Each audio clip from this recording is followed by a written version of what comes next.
अति जलद व अचूक बातम्यांसाठी पाहत रहा महामीडिया 24 सदैव तत्पर। शिवराज एज्युकेशन सोसायटी संचलित शिवराज विद्यालय टोप येथे महिला दिन व वार्षिक स्नेहसंमेलन उत्साहात पार पडले। कार्यक्रमाचे उद्घाटन हिवरे फाउंडेशनच्या अध्यक्षा डॉक्टर आरती मिलिंद हिवरे यांच्या हस्ते झाले। या कार्यक्रमाच्या अध्यक्षस्थानी धनश्री दौलत पाटील उपस्थित होत्या।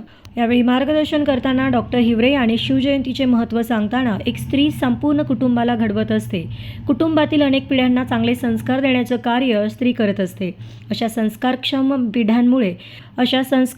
पिढ्यांमुळे समाज सुसंस्कृत बनतो असे प्रतिपादन केले। कार्यक्रमाचे प्रास्ताविक मुख्याध्यापक S.S. पाटील यांनी केले तर पाहुण्यांचे स्वागत P.S. निंबाळकर यांनी केले। कार्यक्रमात विद्यार्थ्यांनी देशभक्तीपर गीते, नाटिका तसेच विविध सांस्कृतिक कला सादर करून उपस्थितांची मने जिंकली। महिला पालकांनीही नृत्याविष्कार सादर करत कार्यक्रमामध्ये रंगत आणली।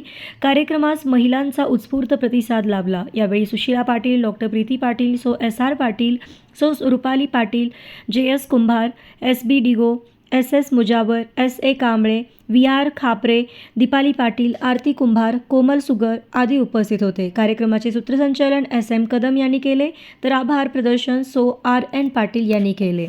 तर मग चला सबस्क्राईब करायला विसरू नका महामीडिया 24 न्यूज चॅनलला। महामीडिया 24 सदैव तत्पर।